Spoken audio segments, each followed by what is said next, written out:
Antes de ser conhecido como Paulo, o grande apóstolo das nações, ele era chamado de Saulo, um nome comum entre os judeus da época, que refletia seu pertencimento a uma tradição religiosa antiga e profunda. Saulo nasceu na cidade de Tarso, na região da Cilícia, uma cidade influente no mundo greco-romano, localizada na atual Turquia.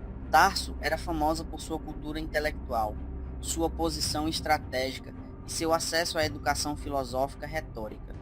Saulo não era apenas um judeu comum, ele era membro da tribo de Benjamim, e como ele próprio afirmaria mais tarde, era fariseu, filho de fariseus.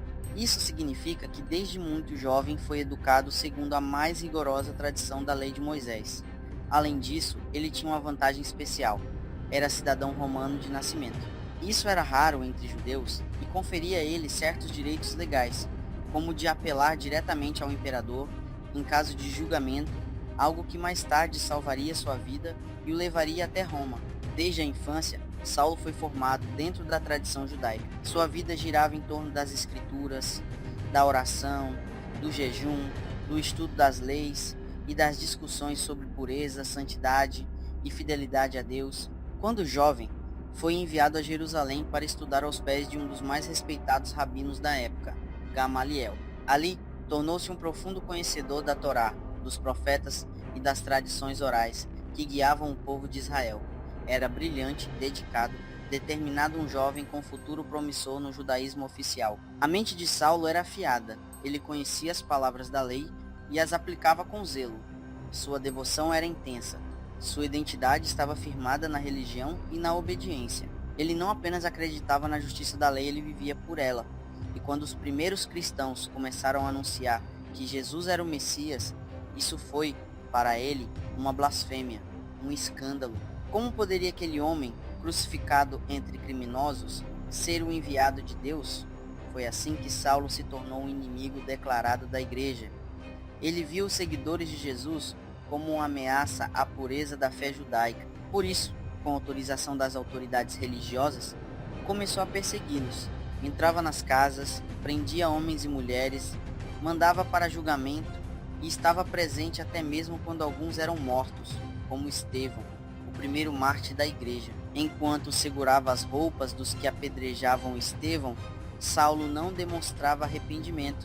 Pelo contrário, acreditava estar fazendo a vontade de Deus. Mas o que Saulo ainda não sabia era que Deus estava prestes a interromper seu caminho com poder.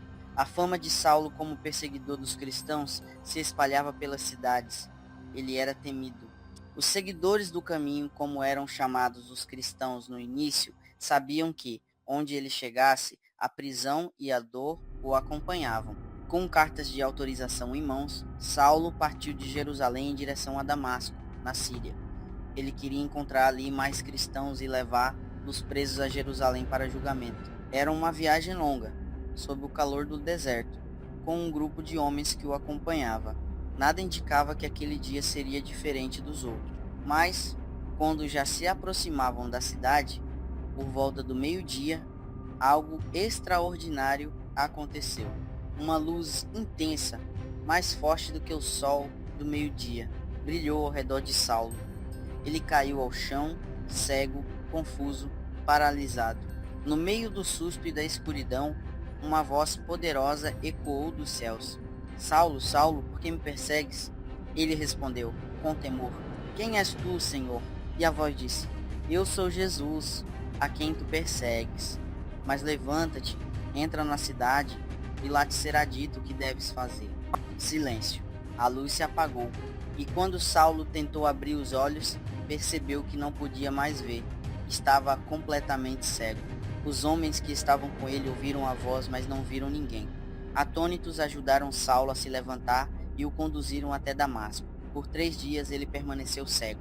Não comeu, não bebeu. Passou seus dias em silêncio, em jejum, mergulhado em pensamentos e orações. Aquele que andava seguro de sua missão agora estava completamente dependente. Enquanto isso, na cidade de Damasco, Deus falava com um homem chamado Ananias, um seguidor fiel de Jesus, respeitado pelos judeus da cidade. Deus o chamou numa visão: Ananias, eis-me aqui, Senhor. Vai à rua chamada direita. e procura na casa de Judas um homem de Tarso chamado Saulo. Ele está orando. Eu lhe mostrei em visão que você virá e porá as mãos sobre ele para que volte a ver. Ananias ficou espantado. Senhor, muitos falaram sobre esse homem. Ele tem feito muito mal aos teus santos em Jerusalém e agora está aqui com autoridade para prender todos os que te invocam. Mas Deus respondeu com firmeza: vai, porque este é para mim um instrumento escolhido, para levar o meu nome diante dos gentios, dos reis e dos filhos de Israel. Ananias obedeceu. Entrou na casa onde Saulo estava, impôs as mãos sobre ele e disse: Saulo, irmão, o Senhor Jesus, que te apareceu no caminho, me enviou para que tu recobres a vista e fiques cheio do Espírito Santo. Naquele momento, algo como escamas caiu dos olhos de Saulo. Ele voltou a ver, levantou-se, foi batizado e comeu alguma coisa. Sua força retornou, mas não era mais o mesmo homem. O perseguidor da fé havia sido transformado em pregador da fé. Ele permaneceu alguns dias com os discípulos em Damasco. E logo começou a pregar nas sinagogas que Jesus era o Filho de Deus. Todos ficavam espantados. Não é este o que perseguia os que invocavam esse nome em Jerusalém? Perguntavam. Mas Paulo agora, pela primeira vez, chamado pelo nome que usaria em sua missão, falava com ousadia, confusão e fervor. Ele não apenas se converteu, ele foi completamente refeito por dentro. O encontro com Jesus destruiu o homem religioso que confiava na lei e criou um servo rendido à graça. A conversão de Paulo foi um terremoto espiritual. Ele passou de perseguidor a proclamador, com uma rapidez que confundia a todos. Ainda em Damasco, começou a anunciar que Jesus era o Filho de Deus, uma afirmação que ele mesmo combatia até poucos dias antes. Essa mudança radical causou alvoroço. Muitos judeus começaram a tramar sua morte. Foi o primeiro sinal do que seria sua nova realidade.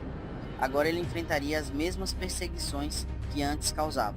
Para escapar da emboscada dos judeus, Paulo foi ajudado por discípulos que o colocaram dentro de um cesto e o desceram por uma abertura no muro da cidade durante a noite. A fuga de Damasco foi o início de um caminho marcado por perigos, mas também por milagres e fidelidade. Depois disso, Paulo foi para a região da Arábia, onde passou um tempo que a Bíblia menciona com brevidade, mas que teve grande importância. Muitos estudiosos acreditam que ele ficou ali por cerca de 3 anos, não pregando ativamente, mas sendo moldado, preparado, transformado por Deus no deserto. Foi um tempo de silêncio, solidão e busca. Ele precisou desconstruir toda a sua formação anterior para ser reconstruído na verdade do Evangelho. Quando voltou a Jerusalém, tentou se unir aos discípulos, mas foi rejeitado. Eles não confiavam nele. Afinal, não fazia muito tempo que ele os perseguia. Foi Barnabé, um homem cheio do Espírito e do dom da reconciliação, quem intercedeu por Paulo. Ele apresentou Paulo aos apóstolos e contou como ele havia se encontrado com Jesus e pregado corajosamente em Damasco. Mesmo assim, a oposição aumentou. Paulo começou a discutir com os judeus helenistas, judeus de fala grega, e isso quase lhe custou a vida. Os irmãos decidiram então enviá-lo para sua cidade natal, Tarso. Ali, ele desapareceu dos registros por um tempo. Muitos estudiosos acreditam que ele ficou cerca de 7 a 10 anos em Tarso, vivendo como cristão, amadurecendo, ensinando, talvez sofrendo em silêncio e esperando o tempo de Deus. Enquanto isso, o evangelho crescia em outras regiões. A perseguição que se espalhou depois da morte de Estevão levou muitos cristãos para fora de Jerusalém. Um dos lugares onde o evangelho floresceu foi Antioquia, na Síria, uma cidade cosmopolita, cheia de culturas diferentes e abertura para novas ideias. Ali surgiu uma igreja forte, composta por judeus e gentios. Barnabé foi enviado para ajudar a organizar a comunidade em Antioquia, e vendo a grande obra que Deus estava fazendo ali, lembrou-se de Paulo. Foi até Tarso e o chamou para ajudá-lo. Juntos, passaram um ano ensinando e discipulando os cristãos da cidade. Foi ali, em Antioquia, que os discípulos de Jesus foram chamados pela primeira vez de cristãos. E foi também ali que Deus começou a preparar Paulo para um novo nível de missão, levar o evangelho aos gentios, não apenas aos judeus espalhados pelo mundo, mas às nações pagãs, às culturas estrangeiras, aos corações que nunca haviam ouvido falar do Deus de Israel. Durante um tempo de jejum, oração e adoração, os líderes da igreja em Antioquia receberam uma direção do Espírito Santo separai-me a Barnabé e a Saulo para a obra a que os tenho chamado. Foi o ponto de partida. Com jejum, imposição de mãos e bênção da igreja, Paulo e Barnabé foram enviados. A primeira viagem missionária estava para começar, e com ela o evangelho começaria a cruzar barreiras culturais, linguísticas e geográficas de uma forma sem precedentes. O perseguidor tinha se tornado o enviado. O teólogo da lei estava agora levando graça, e o nome de Jesus seria anunciado nos lugares mais improváveis por meio de um homem que tinha aprendido a entregar tudo para cumprir o chamado de Deus. Paulo não era mais apenas um convertido. Agora ele era um enviado, um apóstolo, no verdadeiro sentido da palavra, aquele que é enviado com uma missão. E a missão de Paulo era ousada: anunciar Jesus Cristo às nações, começar pelas sinagogas, mas ir além delas, alcançar os corações gentios, onde a fé no Deus de Israel era desconhecida. Junto com Barnabé e João Marcos, partiram de Antioquia e navegaram até a ilha de Chipre. Lá, começaram a pregar nas sinagogas. Em Pafos, enfrentaram o primeiro grande confronto espiritual. Um mágico chamado Elimas, também conhecido como Bar Jesus, tentou impedir que o governador da cidade, Sérgio Paulo, ouvisse a mensagem. Paulo, cheio do Espírito Santo, olhou firmemente para Elimas e o repreendeu com autoridade. Ele ficou temporariamente cego. Aquele milagre convenceu o governador, que creu no Senhor. Foi nessa ocasião que o nome Paulo passou a ser usado com mais frequência. A partir dali ele deixou de ser identificado apenas com seu nome hebraico, Saulo, e passou a usar o nome romano Paulo, sinal de que sua missão estava realmente se voltando para os gentios. Após Chipre, eles seguiram para a região da Panfilha e da Pisídia, na atual Turquia. Em Perge, João Marcos os abandonou e voltou para casa. Esse abandono mais tarde causaria um sério desentendimento entre Paulo e Barnabé, mas naquele momento Paulo seguiu em frente. Chegando a Antioquia da Pisídia, diferente da Antioquia da Síria, Paulo pregou com ousadia na sinagoga local. Ele apresentou Jesus como cumprimento das promessas feitas aos patriarcas. Muitos judeus e gentios piedosos ouviram com atenção e creram, mas também houve resistência. Líderes judeus se encheram de inveja e começaram a difamar Paulo e Barnabé. Foi ali que Paulo disse uma frase marcante: era necessário que a palavra de Deus fosse anunciada a vocês, judeus, primeiro. Mas como vocês a rejeitam e não se julgam dignos da vida eterna, voltamo-nos agora para os gentios. Essas palavras foram um divisor de águas. Elas mostravam que Paulo havia entendido plenamente o alcance universal do Evangelho. Deus estava abrindo as portas para todos, e Paulo seria um instrumento direto desse mover. Eles seguiram então para Icônio, onde muitos também creram. Mas novamente a oposição se levantou. Em Listra, um milagre chamou a atenção. Paulo curou um homem coxo de nascença. Ao verem isso, os habitantes da cidade pensaram que Barnabé e Paulo eram deuses. Chamaram Barnabé de Zeus e Paulo de Hermes. Trouxeram touros e coroas para sacrificá-los. Horrorizados, Paulo e Barnabé rasgaram as roupas e gritaram: não façam isso, somos homens como vocês. Viemos trazer boas notícias para que abandonem esses ídolos e sirvam ao Deus vivo. Mas o povo mal podia entender. Pouco tempo depois, judeus de Antioquia e Icônio chegaram e envenenaram a mente da multidão. Aqueles que há poucos minutos queriam adorar Paulo, agora o apedrejaram. O arrastaram para fora da cidade, crendo que ele estava morto. Mas Paulo se levantou. Não era ainda sua hora. Mesmo ferido, ele se ergueu e no dia seguinte seguiu viagem. Ele não era movido por aceitação, nem paralisado pela violência. Era movido por um propósito eterno. Eles passaram ainda por Derbe, onde muitos creram. E depois, em vez de tomar o caminho mais fácil de volta, Paulo decidiu revisitar todas as cidades por onde haviam passado. Fortaleceu os discípulos, encorajou os irmãos e organizou lideranças locais. Em cada cidade, estabeleceram presbíteros para cuidar das igrejas. De volta a Antioquia, relataram tudo o que Deus havia feito. Não falaram dos sofrimentos, mas das portas abertas, das vidas transformadas, da graça de Deus entre os povos. A primeira viagem havia terminado, mas o coração de Paulo queimava ainda mais forte. O mundo precisava ouvir sobre Cristo, e ele estava disposto a dar tudo por essa causa. Depois de algum tempo em Antioquia, Paulo sentiu o desejo de revisitar os irmãos das cidades onde havia pregado na primeira viagem. Seu coração pastoral não se contentava em apenas plantar igrejas. Ele queria ver os crentes fortalecidos, firmes na fé, perseverando em Cristo. Barnabé concordou com a ideia. mas queria levar novamente João Marcos. Paulo recusou. O abandono de Marcos na primeira viagem ainda pesava em sua mente. O desentendimento entre os dois foi tão forte que decidiram seguir caminhos diferentes. Barnabé foi com João Marcos para Chipre, enquanto Paulo escolheu Silas como novo companheiro de missão. Deus, como sempre, usou até os conflitos humanos para multiplicar a obra.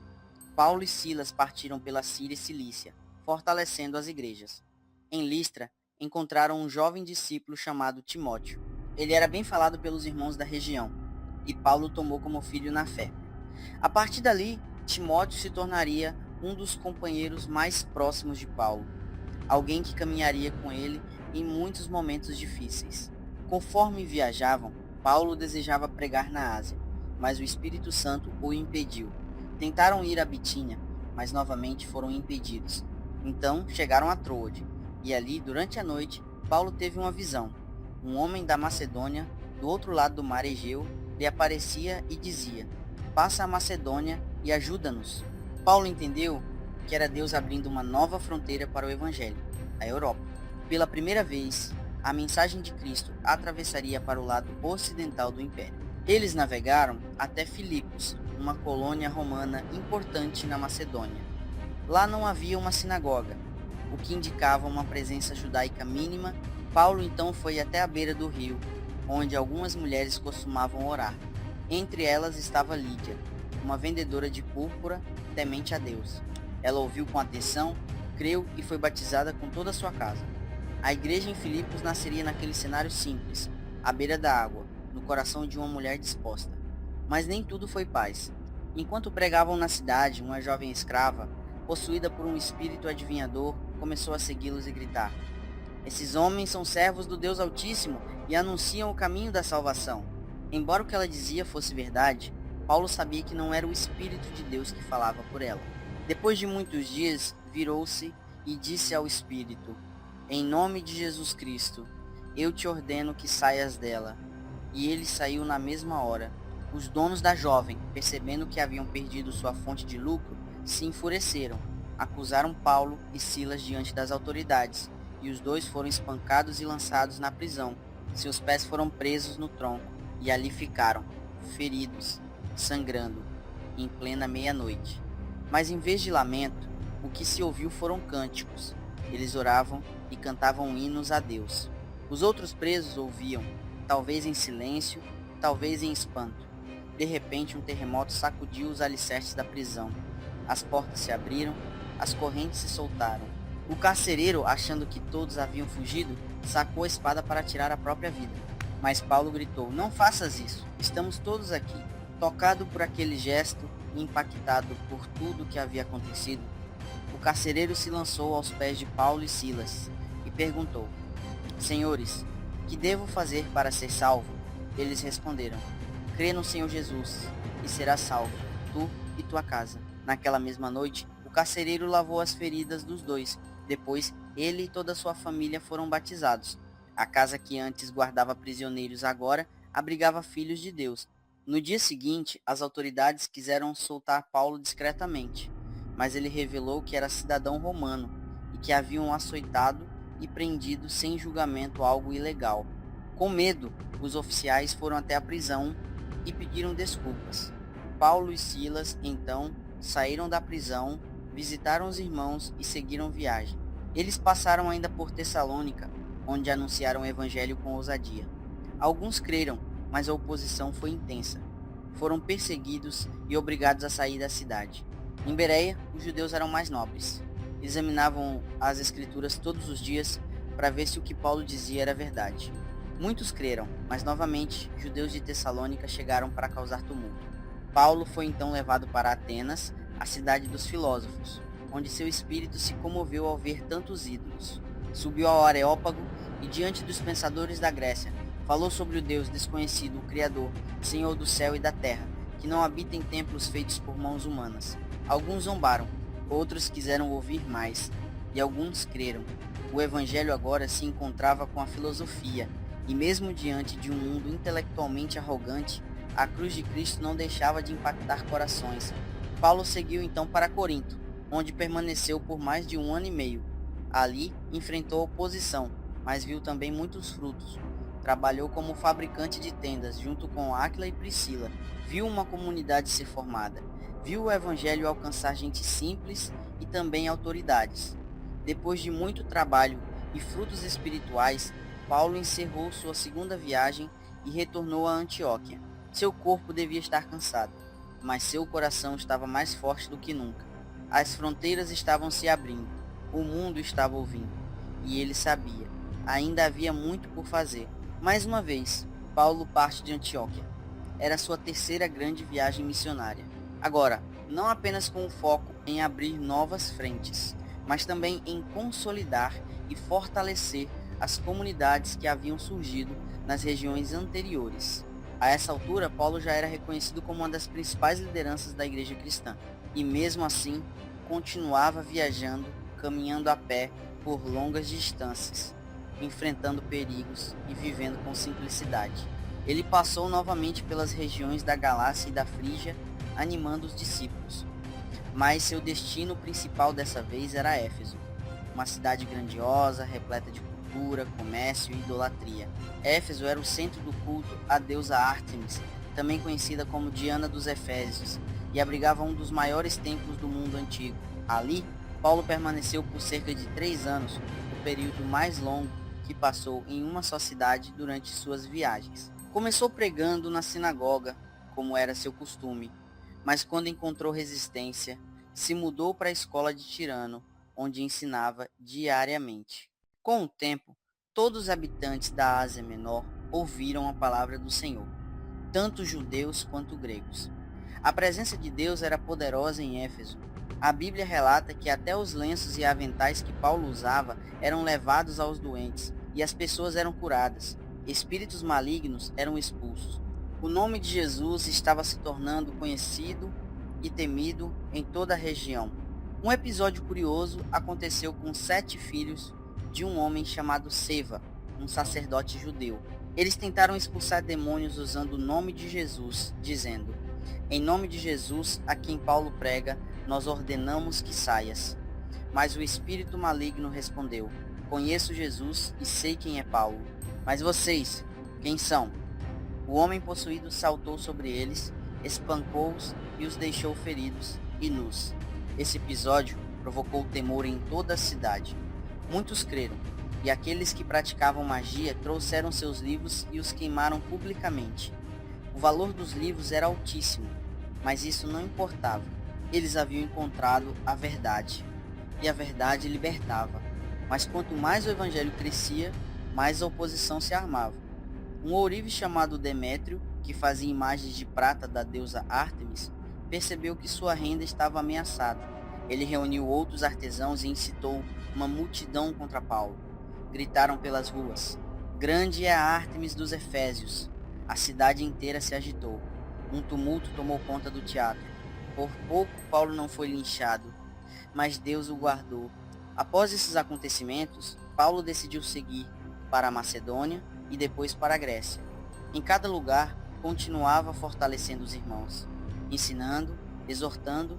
Em Trode, viveu um episódio marcante.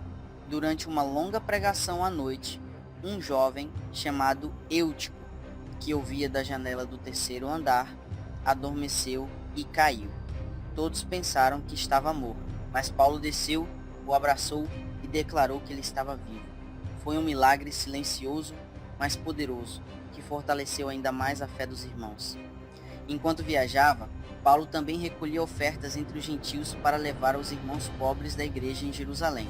Ele queria unir espiritualmente os dois grupos, judeus e gentios, mostrando que todos eram um só em Cristo. Mas seu coração estava inquieto. Ele sentia que o Espírito o chamava de volta a Jerusalém, mesmo sabendo que isso poderia lhe custar a liberdade. Em Mileto, chamou os presbíteros da igreja de Éfeso para uma despedida. Foi um dos discursos mais comoventes da sua vida. Ele falou com lágrimas. Disse que havia servido com humildade e suportado provações e nunca deixado de anunciar tudo o que era útil. Advertiu os líderes sobre lobos ferozes que viriam após sua partida. E então, com o coração apertado, declarou: "Agora, compelido pelo Espírito, estou indo para Jerusalém. sem saber o que me acontecerá ali. Só sei que o Espírito Santo me avisa que prisões e sofrimentos me esperam. Mas em nada considero a minha vida preciosa para mim mesmo, contanto que eu complete a minha carreira e o ministério que recebi do Senhor Jesus. Eles se abraçaram e choraram. Sabiam que talvez nunca mais veriam aquele homem que havia lhes anunciado o Evangelho com tanto amor e coragem. Paulo seguiu. Mesmo com avisos proféticos, mesmo com conselhos para não ir, ele estava decidido, não por teimosia, mas por obediência. Sabia que a prisão o esperava, mas também sabia que o plano de Deus era maior do que a sua própria liberdade. Com o coração decidido e a alma entregue, Paulo seguiu viagem para Jerusalém, mesmo diante dos alertas do Espírito e das palavras de profetas que previam sofrimento. Ao chegar à cidade, foi calorosamente recebido pelos irmãos. Visitou Tiago, o irmão de Jesus, e outros líderes da igreja local. Relatou tudo o que Deus havia feito entre os gentios, milagres, conversões, igrejas estabelecidas. Houve alegria, mas também preocupação. A comunidade cristã em Jerusalém vivia sob tensão. Muitos judeus convertidos ainda seguiam a lei com zelo, e rumores haviam se espalhado de que Paulo ensinava os judeus da diáspora a abandonarem Moisés. Para amenizar a situação, sugeriram que Paulo participasse de um ritual no templo com alguns irmãos que haviam feito votos, mostrando que ainda respeitava as tradições judaicas. Ele aceitou. Durante os dias de purificação no templo, alguns judeus da Ásia ouviram e inflamaram a multidão. Gritaram: "Este é o homem que ensina contra o nosso povo, contra a lei e contra este lugar santo." E ainda acusaram Paulo falsamente de ter trazido gentios ao templo, o que era considerado profanação. Em poucos minutos, a cidade entrou em alvoroço. Paulo foi agarrado, arrastado para fora do templo e espancado. Teria sido morto ali mesmo, se não fosse a intervenção dos soldados romanos. O comandante da guarnição local, chamado Cláudio Lísias, chegou com tropas e deteve a multidão, prendendo Paulo para interrogação. Enquanto era levado pelos soldados, Paulo pediu permissão para falar e, em hebraico, dirigiu-se à multidão.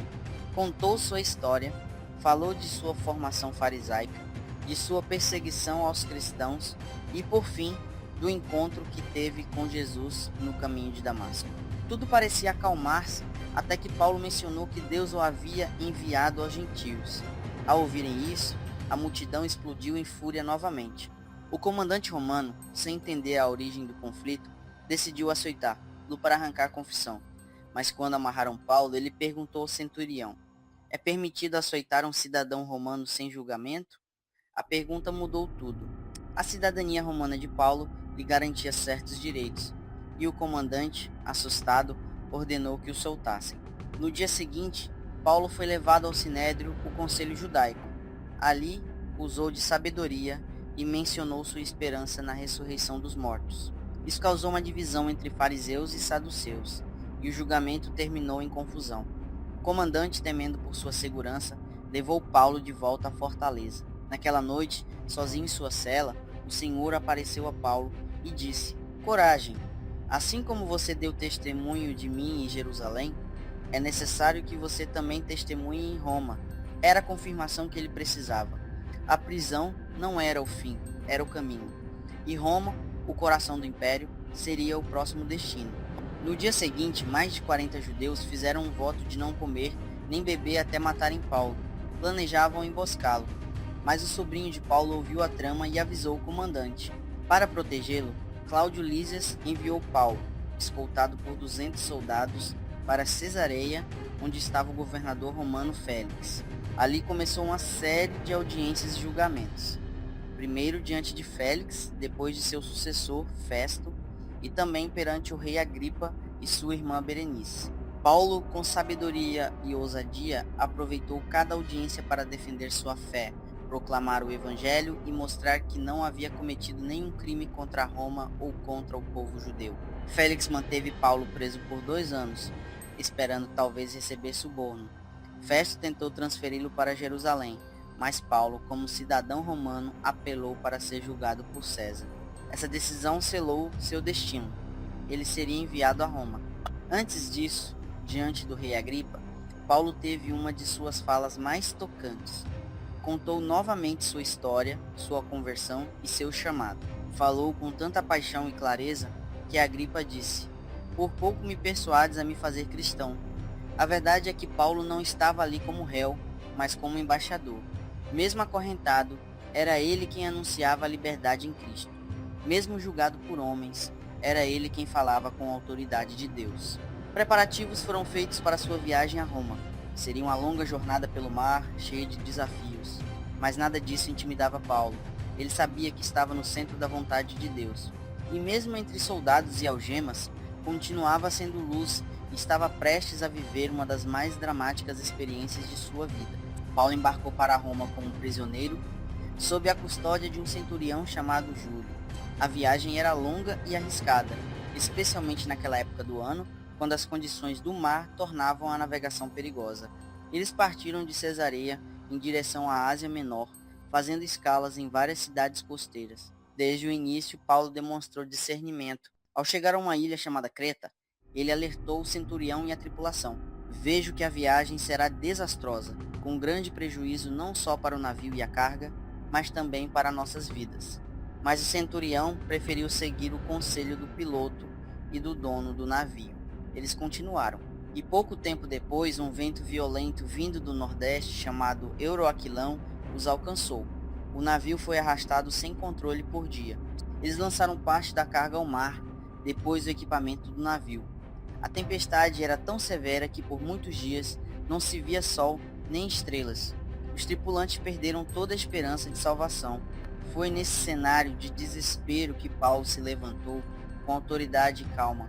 Ele disse: "Homens, devíeis ter me ouvido e evitado partir de Creta. Mas agora vos exorto a ter bom ânimo, porque nenhum de vocês perderá a vida. Esta noite, um anjo de Deus, a quem pertenço e sirvo, me apareceu e disse: Paulo, não temas. É necessário que compareças diante de César. Deus, por sua graça, te concedeu a vida de todos os que estão contigo. Portanto, ânimo, senhores. Eu creio em Deus, que assim será como me foi dito." Essas palavras mudaram o ambiente. A voz de Paulo, mesmo sendo a de um prisioneiro, era a mais firme a bordo. Depois de 14 dias à deriva, o navio se aproximou de uma ilha. Os marinheiros tentaram fugir, mas Paulo os deteve. E antes do navio se despedaçar, incentivou todos a comerem. Enquanto era levado pelos soldados, Paulo pediu permissão para falar e, em hebraico, dirigiu-se à multidão. Contou sua história, falou de sua formação farisaica, de sua perseguição aos cristãos e, por fim, do encontro que teve com Jesus no caminho de Damasco. Tudo parecia acalmar-se até que Paulo mencionou que Deus o havia enviado aos gentios. Ao ouvirem isso, a multidão explodiu em fúria novamente. O comandante romano, sem entender a origem do conflito, decidiu açoitá-lo para arrancar a confissão. Mas quando amarraram Paulo, ele perguntou ao centurião: "É permitido açoitar um cidadão romano sem julgamento?" A pergunta mudou tudo. A cidadania romana de Paulo lhe garantia certos direitos, e o comandante, assustado, ordenou que o soltassem. No dia seguinte, Paulo foi levado ao Sinédrio, o conselho judaico. Ali, usou de sabedoria e mencionou sua esperança na ressurreição dos mortos. Isso causou uma divisão entre fariseus e saduceus, e o julgamento terminou em confusão.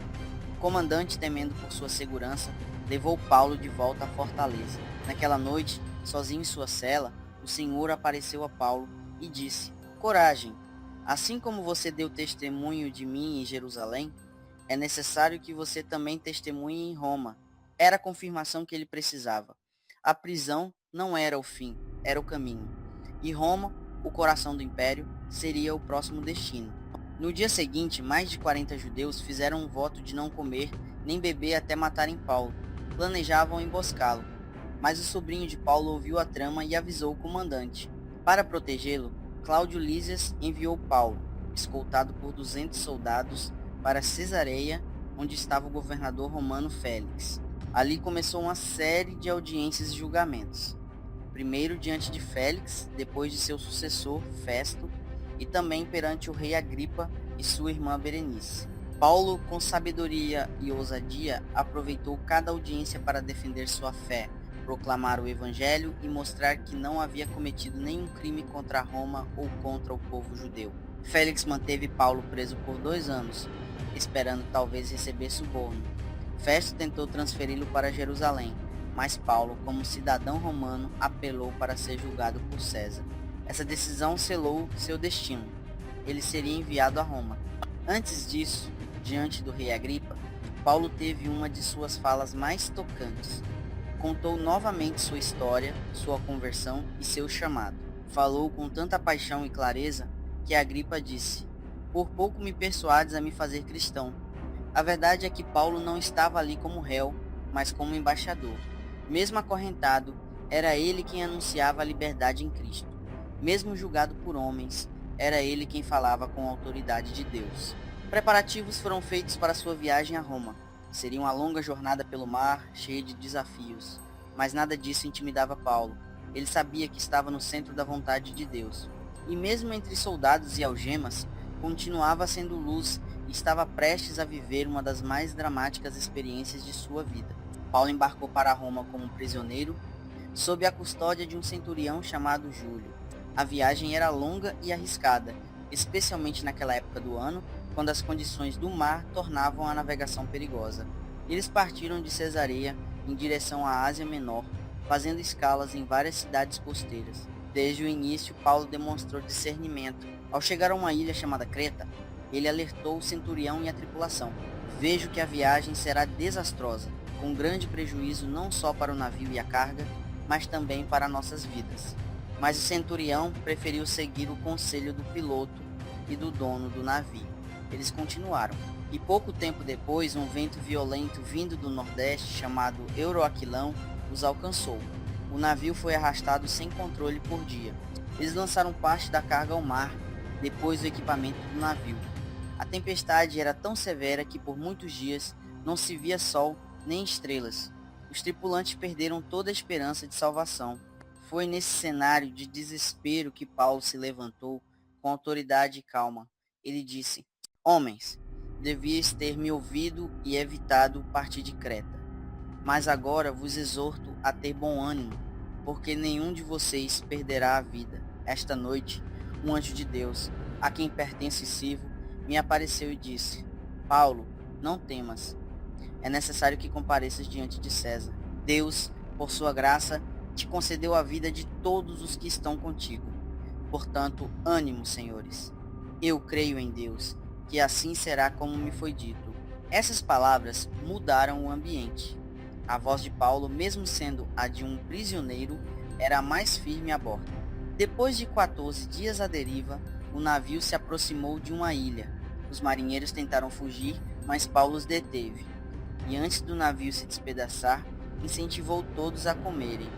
Calma, ele disse: "Homens, devias ter me ouvido e evitado partir de Creta. Mas agora vos exorto a ter bom ânimo, porque nenhum de vocês perderá a vida. Esta noite, um anjo de Deus, a quem pertence Sirvo, me apareceu e disse: Paulo, não temas. É necessário que compareças diante de César. Deus, por sua graça, te concedeu a vida de todos os que estão contigo. Portanto, ânimo, senhores. Eu creio em Deus, que assim será como me foi dito." Essas palavras mudaram o ambiente. A voz de Paulo, mesmo sendo a de um prisioneiro, era a mais firme a bordo. Depois de 14 dias à deriva, o navio se aproximou de uma ilha. Os marinheiros tentaram fugir, mas Paulo os deteve. E antes do navio se despedaçar, incentivou todos a comerem. De uma ilha. Os marinheiros tentaram fugir, mas Paulo os deteve. E antes do navio se despedaçar, incentivou todos a comerem.